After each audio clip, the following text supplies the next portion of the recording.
Dear friends, welcome to this workshop on problem solving and ideation. We will be having some basic structures, and we will have a total workshop and case study based session on ideation. We exactly need to understand what is the basic nature of a problem and what are the basic obstacles that you will have to face, and you need to analyze your basic goals, and only by analyzing the present state you can get into the next level, and what all might be required to solve this particular problem, and to divide this into sub problems and then get into the next levels. Is there any specific criteria of judgment, and so that we can generate a possible set of solutions, and what are the relative merits of all these possible solutions?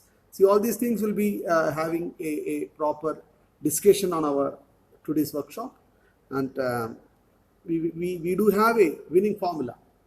We call it as mass decision making formula, where decision making can be defined as a sum total of idea getting plus idea evaluation. Welcome to the further sessions.